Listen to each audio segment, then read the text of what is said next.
Hello and welcome back to PSN News. I'm Adam Tinkelman, and here with me tonight is Luke Klamp, an architectural engineering student at Penn State.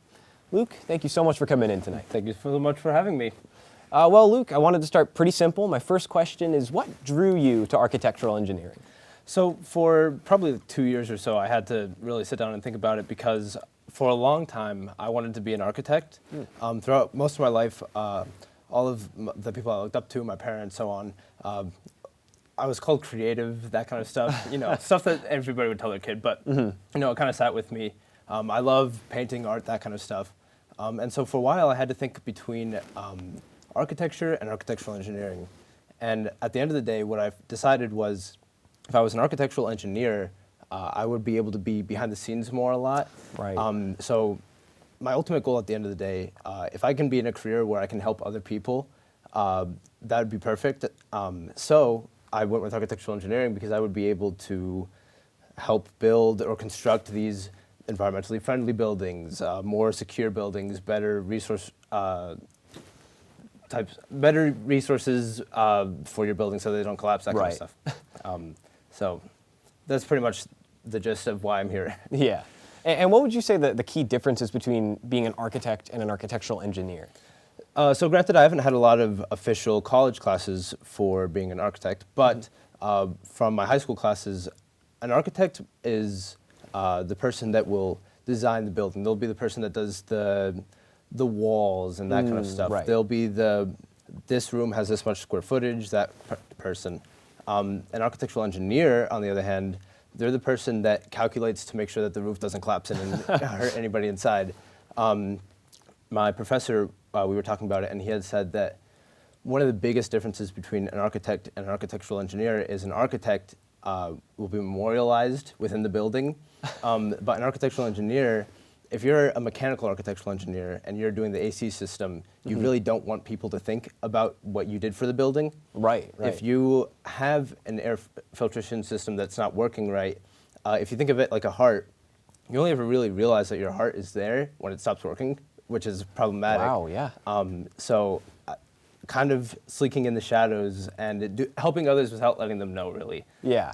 That's a pretty profound answer, but I like that analogy. So it's really an architectural engineer, all that stuff like the air filtration, the pipes, that's meant to be kind of hidden away. That's not what's meant to be seen by the people using the building. Yeah, you could walk into a building and it could be an art feature that you see all of the exposed barbed wire or whatever is there, but really most people aren't going to find that attractive. Right. So a lot of times you want to tuck that away. That's the architectural engineer's job.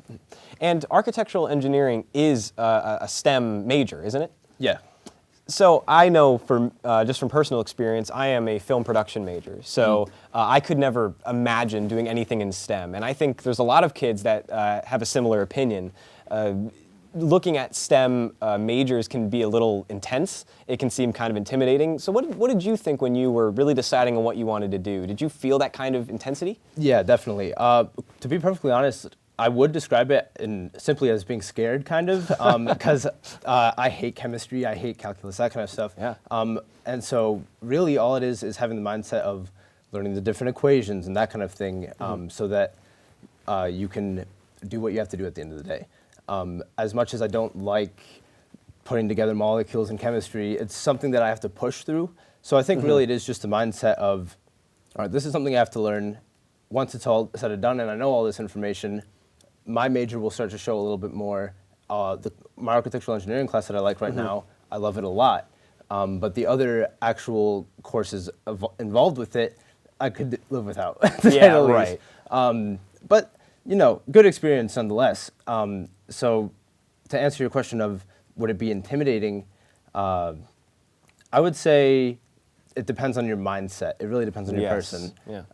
So anybody who was like, I'm going to be a film major, of course looking in on doing calculus 2 and that kind of stuff is going to be difficult. But if that's what you're into, then yeah. And I know for a fact that I wouldn't struggle with a chem class, but I'm sure, especially with film production, there are a lot of gen eds in these first 2 years. So I understand the idea of just kind of pushing through some classes at first. But that does beg the question, how much work that actually pertains to architectural engineering are you doing right now? Is this first year very heavy for you, or is it more gen eds? Actually, I hate to word it as disappointing, but I only have one architectural engineering class right now, and it's my seminar. So we're going over the basic like ethics of the career and that kind of stuff. Right.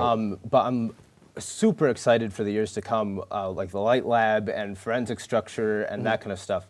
I love that kind of stuff, finding out like, oh, will like this building be able to withstand the temperature or weather, whatever has to be in. I like that kind of stuff because it's forensics. I also like psychology and that kind of stuff. So that's the department that I like. I don't really like all the equations and calculus and chemistry, whatever. So what math and science, like specifically, is actually required for you? I'm assuming there's a fair bit that you need to do. You mentioned calculus, but what are the biggest ones that you are having to do right now? So this year I have calculus and chemistry are my two big math classes, and then next year I will have chemistry 2. I was supposed to have chemistry 111 this year, but I pushed it back a semester because if I can, I will. Of course, naturally. Yeah.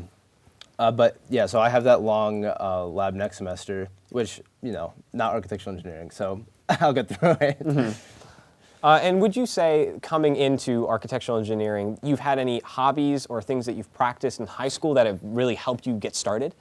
Yeah, so in high school, it's actually a funny story because I wanted to be in my architecture class ever since I was a freshman year. Like I was kind of got that thing in my head. And so I wanted to do it first year, didn't get it on my schedule. Yeah. Next year, no change. So I wound up emailing the teacher, and I was like, hey, I've been trying to get this for 3 years now. Can I please get into your class? She goes, oh yeah, we'll put you in architectural 3. I was like, you're just gonna boot me all the way up to the end? Yeah. She was like, yeah, sure, that's fine. So I got to see all of the Revit and that kind of stuff for the architecture side. And then while I was doing my forms for college, it was a very last minute decision to go into architectural engineering. All of the other colleges I applied to, architecture, but architectural engineering was just Penn State, and I wound up going here, so. So Luke, we do have to wrap this up. We're running a bit low on time, but just for one final question, any students that are coming to Penn State who want to do some kind of STEM major, what is one brief piece of advice that you'd have for them? I would say definitely keep an open mind and try and dive into your creative aspects as much as you can, because that's really what we need, problem solving and your ability to think outside of the box, so to say. Yes. So. Well, Luke, thank you so much for being here and giving us your time tonight. Thank you for having me. It's been a pleasure. Same here. And next up, Emma and Courtney will bring us the latest news from across the nation. We will be right back.